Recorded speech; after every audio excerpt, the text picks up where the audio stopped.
Good evening, Lisa. Good evening, Andrew. And good evening, everybody. Yes, good evening, viewers. And a special hello to all the new subscribers we seem to have got in the last week or two. You mad fools. Thank you to everybody. To everyone. Yes. If you enjoyed it, tell your friends, because we're always pleased to welcome. Yes, we always like more. Yes. Yeah.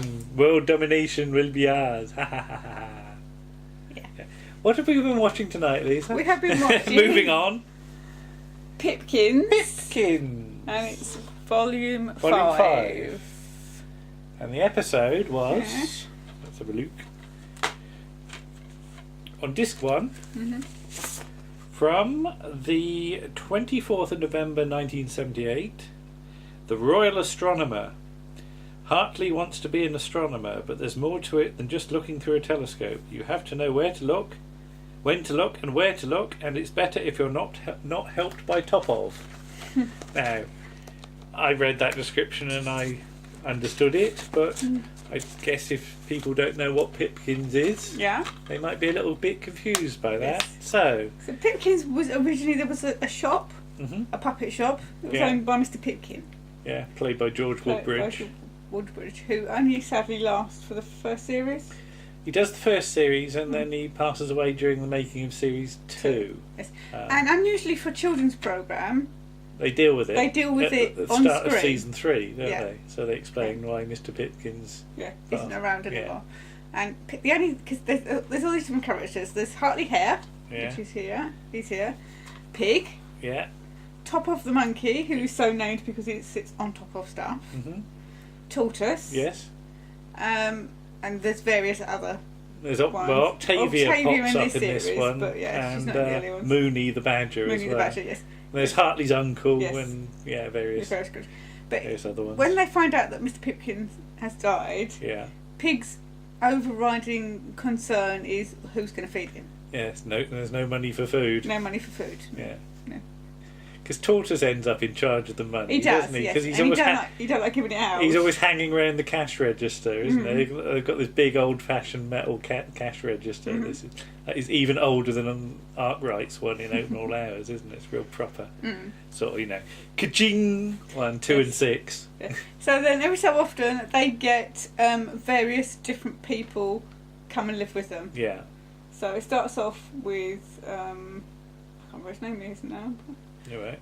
In this one it's Tom, Yes. and that's Tom on the front cover, and Tom's played by Jonathan Kidd. Yes.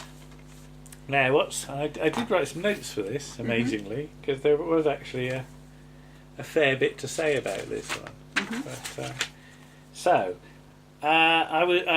Oh yes, one comment for the DVD because it's network DVD. Yes. And they always put a lot of effort into, into these discs. Yes. So there's not so much on this. Some of the earlier ones have got Hartley and Top Off. Yeah, because they've sort of got remade puppets and things like that. They look far too good. But the only comment is on when you're selecting which episode is, the name of the episode is written in green on a green background, which made it a little hard to tell what we were getting. But these are off-air recordings generally, because there's not much Pipkins that survives on its own tapes. But there's a lot of off-air recordings knocking around, some of which come from Nigel Plaskett, who played Hartley. Well, in fact, in this episode he plays most of the puppets. He does, yes. But we start with Hartley, and he's got some sort of bonnet thing on. Bonnet and a little dress thing. Yeah, because he's not Hartley, he's Sally. He's Sally, yes. We have to respect his life choices, don't we? Yes, and then he's singing a song about Sally around the sun and Sally around the moon and Sally on the rooftops all the afternoon. Yeah, he's putting his all into that. He's buying into being Sally, isn't he? He likes being Sally. Yeah. Okay. I've never seen him as Sally before, so no, that was or since. Oh, no, okay, but they end up sort of talking about the moon, don't they? Because of the song. Tom's telling them a story, isn't he? Yeah. About the Queen, and she sends for the Royal Astronomer, and Top Off says, "What's a Royal Astronomer?" And Tom explains that the Royal Astronomer looks at the sky at night, which I like that they use that phrase. Yes. So the little Patrick Moore reference there. Now, Top Off. Now, which incarnation of Top Off is this? I lose track because Top Off changes appearance quite drastically. Yes, between the first it's two Johnny, isn't it? Johnny, that's Johnny it, is yes. the first helper. Yes, thank you. Anyway. Yeah. Here we are. Yes. Well, yes, because Top Off originally starts off as like a little spider monkey thing. But it looks really evil and scary because it's got black eyes and it just looks like it's got cold, dead eyes. This one's got. Is this the Danish pastry as well? There's no picture of them, is there? Sort of. Yeah. There's one no picture. One version of Top Off because they have to, obviously, all through the series because it lasts a few years, they have to refresh the puppets because they fall apart. Because they fall apart, and indeed there is a time where Piggy's wearing a scarf because if its neck is knackered. Yeah, you'd see it sort of operated like that, and the fingers would poke through its neck, so and like scared children. Yeah. And it's to keep its head on as well, isn't it? Your head's going to fall off. Yeah. So Top Off at one point has Danish pastry ears. Yeah. But they only appear to have one leg each in this. Well, yeah, they're sat on a sort of thing. I don't know what they're sat on. But Tom has got his braces. He looks like an urchin. An urchin, yes. I wrote down urchin. And yeah, it's as though they've made a pair of legs for a puppet, but having realised they've got two puppets, they can only have one leg each. Yes. so they're sort of positioned so you can't see the other leg. And you didn't like his hands either? No, because they've got little wooden hands and wooden legs, and they look a bit creepy. Oh, right, okay. But they're saying about what the difference between things being small and far away. Far away is, yes. Which did make me think of Father Dougal in the caravan being taught about cows. Those cows are far away. Yeah. But they're trying to work out how they could make the moon nearer. Yes. So that Hartley could have a look at it. And his first suggestion is to lasso it. Yes. Which I don't think is going to work. No. But Tom gets out a magnifying glass and does that old thing of holding it up to the eye and then looking in the camera so that your eye is magnified. Looks big. Isn't there a film where Peter Cushing does that trick? And he's looking in the thing, and then he takes the magnifying glass away, and his eye is actually that big. Yeah, I think it's I one. Think there is, yeah. Is it one of the ones from the sort of Naked Gun team? Isn't it? Oh, It's not one. It's not actually a Naked Gun film, I don't think. But well, I'm sure somebody will tell us. I don't know about films. Yes. Anyway, so yeah, magnifying glass gives them, the idea of where to go. But Tom explains that they need a telescope. Yes. So yeah, we then cut to so one leg each, freaky hands, urchin. Then we cut to Hartley, and he's hard at work at the workbench, isn't he? He's trying to make a telescope. He's got a big blue one of those metal clamps that you do woodwork and stuff in, and he's got a load of tubes. Yes, toilet roll holders and things. Yeah, and he's going to make a telescope. This is now an excuse for them to have the first of the songs. Yes, there's more songs in this one than some of the earlier ones. Yeah. And they're singing "Can You See It? It's a Magical World" and stuff like that. Then you get a little very brief bit of model work with some sort of spaceship which resembles something from Button Moon, doesn't it? It's only a very brief shot of this sort of rocket thing that's going up in the night sky. So Hartley goes and sort of peers out the window through his tube. Oh, he's outside, isn't he? I think he's in the window box, isn't he? I thought he was outside. Anyway, he looks out and he sees what he thinks. Because there's no lens in it. No, this is just a tube. So obviously it doesn't magnify things. And he sees what he thinks is a fluffy cloud. A nice, round, fluffy cloud. Yes. The tortoise explains that it's Octavia the ostrich. And it's her arse. It's her bottom, yes. They don't say arse, they say bottom. Say bottom. Because Octavia's in a sandpit. In a sandpit. Because she sort of scratches around in the sandpit and she is in a right old state. She's just this heap of feathers, very, like tattered.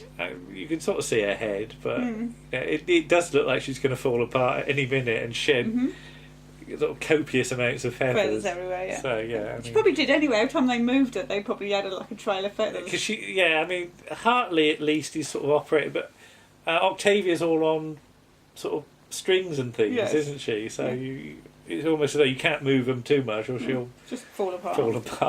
That would be disturbing. I'm sure there must be an outtake where that happens. Tortoise is saying about how no good will come of this astronomy business. He's like real sort of old mother, like fire will kill us all in the end. But They say that, well, Hartley's going to be disappointed if he just uses his tube. Yeah. Because it won't work. So could we buy him a telescope? Yeah, but Tortoise isn't giving away any money because they realise it's going to be expensive. And then Tom finds his old telescope he had when he was a child. Well, it's a little tiny one of these little toy ones. Yeah.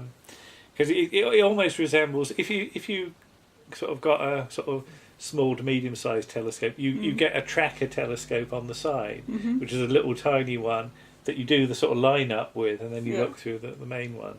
Because I used to have a little telescope with a sort of tracker one on the side, and that's what it looks like. It's just like a tiny little thing, but they do work. You know, as you said, it's not brilliant, but you can see stuff. You can see stuff. And then it's night time. Yes. Which basically is just achieved by turning the studio lights down and putting a sort of black backdrop and sticking a lamp in shot. Because it's cloudy. So. And Topoff's a bit freaked out by the fact that it's cloudy because you can't see the stars and you can't see the moon. But Topoff's up in his sort of treehouse thing, isn't he?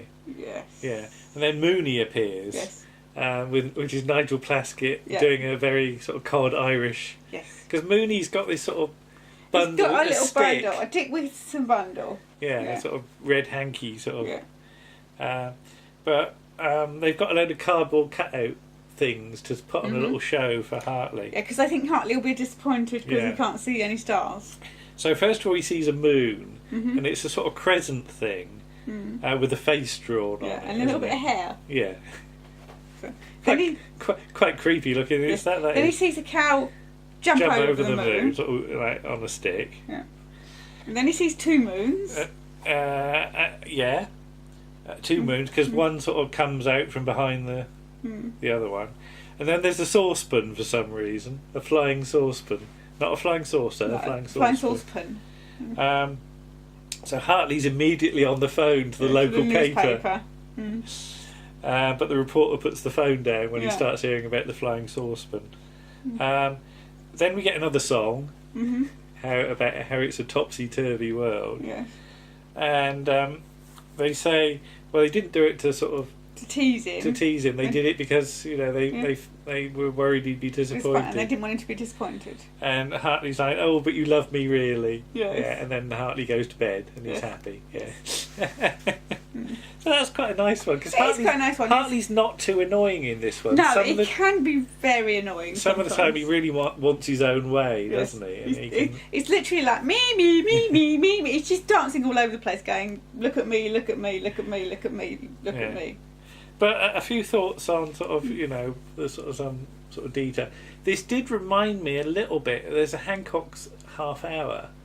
It's one of the missing ones, but it's since been remade. It's the Red Planet, where Tony's doing astronomy, and Sid's done this little red dot on the end of his telescope, which he keeps painting bigger every night.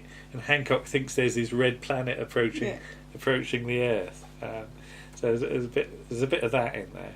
Whoops! Ooh, dear, excuse me. The saucepan thing I quite liked because.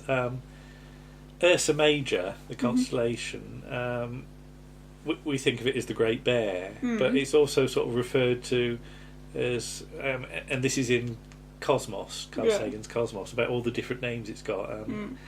What was it? The Celestial Bureaucrat in China, I think.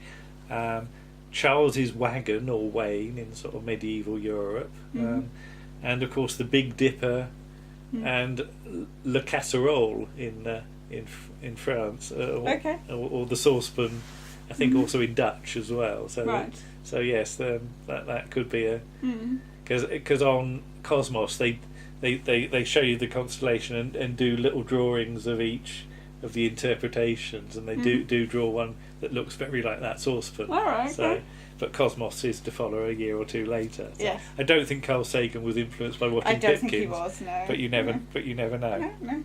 And the whole thing about the Astronomer Royal as well, because who's the first Astronomer Royal? Flamsteed, isn't it? At the Tower of London. Because originally they had the Royal Observatory at the Tower of London. Yeah, because this is Charles II, isn't it? And Charles II would go along to look at the stars, But he was disturbed by the ravens because they used to poo everywhere. Including on the telescope. And Flamsteed. And he said, we have to get rid of the ravens, and everybody was appalled because you can't get rid of the ravens. If you get rid of the ravens, England will fall. Yeah. That's the legend. Yeah. So they moved the observatory to Greenwich. Yes. Where it's been ever since. Indeed. And then they put... isn't Pepys involved with the observatory? I know he's involved with the Bank of England, isn't he? I'm not sure. With the Royal Mint. I'd need to look. He was almost like the first governor of the Bank of England, Pepys, wasn't he? Because I've never been to the Royal Observatory. No, we should go sometime. Because I've never stood on the Greenwich Mean Time line, with one foot in one time and one in another. But we have been to William Herschel's house in Bath, haven't we? Because that's where William Herschel discovered Uranus, and we've sort of stood there, and I really liked the idea that I stood in the same garden as to where he made that discovery. Because his house, it's a sort of museum-y thing, isn't it? And it's only open at certain times. Yeah, on certain days. Because didn't we get there too early, and we had to go to the pub instead? Yes, any excuse. Yeah. And isn't that where I bumped my head? Yes, because there's a little film about William Herschel. In a little cinema. Which is in a room. But basically. The room is it's got a sort of slopey ceiling. And the guy, we pay our tickets, and he showed us where to go, and he said, just mind the ceiling. Because we were the only two in the cinema, weren't we? Yeah, in the whole house. Yeah. And he said, mind your head, because it's a bit low. And all of a sudden there's a thump, ow, from me as I managed to find the wall. Yes. So, yeah.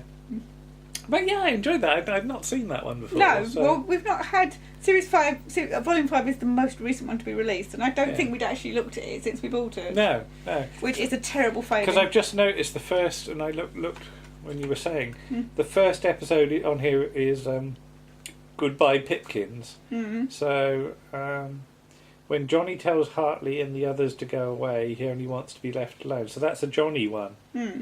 So that's from January 1978. Yeah. So, by the time we get to November, it's Tom. It's Tom, yes. So, And Tom just turns up, doesn't he, at the house? I honestly can't remember. Yeah, I think he just turns up to look after them. There's no explanation that Johnny's arranged this new person to come and live with them. He just turns up. Okay. Yeah. So much for trusting strangers then. Yeah. But yeah, there's quite a lot on it, because it's 2 discs worth, isn't it? And each disc has got quite a few on, because they're short. They're only about 15 minutes or something like that. So, but yeah, there's some notes here. Out of the 300 plus episodes of Pipkins that were made, less than a handful officially survive. All of the shows on this set are taken from domestic recordings, mainly sourced from the collections of Nigel Plaskett and Lucy Woodward. They recovered from a combination of formats. As such, viewers will notice a drop in quality compared to other DVD releases where episodes exist on original broadcast media. But it's great that sort of so much of it has actually been recovered. Because without these, virtually nothing would there'd exist. be very little indeed. And I quite enjoy watching them as an adult, mainly for Hartley. Yes. Because especially when he starts to play up a bit. He's a diva. And we have said he's a bit sort of Kenneth Williamsy on occasion. He was particularly Kenneth Williamsy in this one. Yeah. Okay. So if you like sort of. Yeah. It's a bit sort of camp. Yeah. But nothing wrong with that. Well, indeed. But I just enjoy, when he goes off on one, especially. I'm the big star, aren't I? Yes. And he is. Yes. The others do great work, but it's even like signed your pal Hartley Hare on the back of the DVD, so they know who we're tuning in for. Yes. But there you go. So there's Pipkins. Yes. The Royal Astronomer. Available from Network and other retailers. Indeed. Good night. Night. Bye.